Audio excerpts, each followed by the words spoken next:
Mes chers amis, bonjour. Je veux mettre les choses dans son contexte, faire la part des choses. Moi, je suis en France, j'occupe mon pays, la France, j'occupe surtout la justice française. Bon, ça c'est quelque chose d'autre. Autre chose, qu'il s'agissait, ça ne me regarde pas, ce qui se passe en Moyen-Orient, en Israël. Netanyahou qui cesse parce qu'il a fait des crimes contre l'humanité. Son casier n'est pas vierge.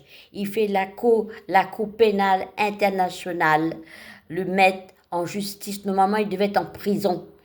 Hein, parce c'est un agresseur, il a volé les juifs. Hein, et son casier n'est pas vierge non plus. Il faut que ils mettent les Israéliens en sécurité, d'accord, mais il a assez tué, il n'y a plus de terroristes.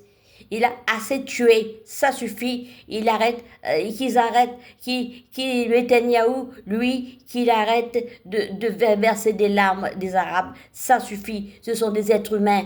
Hein, et qu'il arrête de pousser des colons à coloniser. C'est lui qui pousse des colons à prendre la terre des Palestiniens. C'est la terre des Palestiniens. Les Palestiniens, ils ont droit de revenir sur leur terre. Hein. Mais lui, Netanyahou, il veut gagner la guerre. Hein. Il est tenace. Je ne sais pas s'il faut appeler ça tenace ou un monstre de crime contre l'humanité. Hein, normalement, il devait être en prison. Hein, il faut faire justice. Il y a un Dieu pour tout le monde. Il faut que Netanyahou il paye pour ses crimes.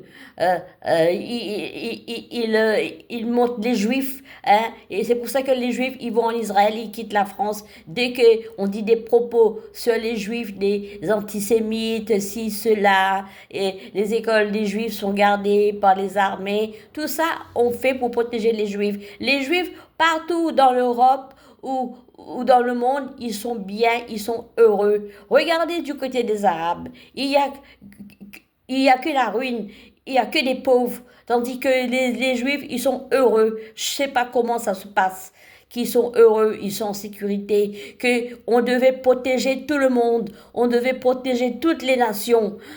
Les Arabes, d'accord, il y a des terroristes. Et Netanyahou, il y a plus de terroristes. Il n'y a plus de terroristes en Liban. On dit les Hezbollah déposent des armes, Israël aussi doit déposer des armes. Comme ça, il y aura la paix. Mais seulement, il faut que la Cour internationale vienne le capturer, le mettre en prison, ce mec-là. Parce que c'est un sauvage. Il n'y a pas de pitié. Hein. C'est pas un être humain pour moi. Je préfère prendre Netanyahou, je préfère prendre des chiens, des chats à élever que de fréquenter un mec comme Netanyahou. C'est un criminel de guerre. Un ministre israélien que j'aimais bien, c'était Monsieur Shimon Peres. Ah oui. Lui il était pour la paix. Lui il était du côté des Arabes, des Palestiniens. Il veut pas qu'on tue les enfants. Netanyahou, il tue les êtres humains.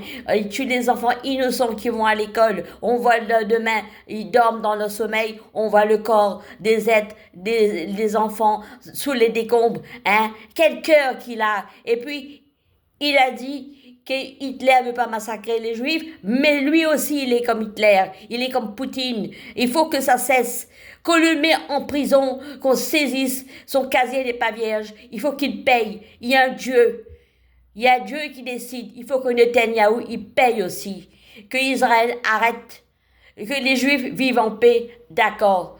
Qui vivent en paix. Il n'y a pas de terroristes. Les Juifs ne doivent pas avoir peur des terroristes. De ce Netanyahou, il a tout éliminé. Arrêtez Netanyahou, ça suffit d'être tenace. Quelle retenue? Je ne sais pas quel mot qu'il faut dire. Il n'y a pas de retenue. C'est un imposteur. C'est un criminel de guerre contre l'humanité. Il faut l'exécuter, ce mec-là. C'est pas possible. Au revoir.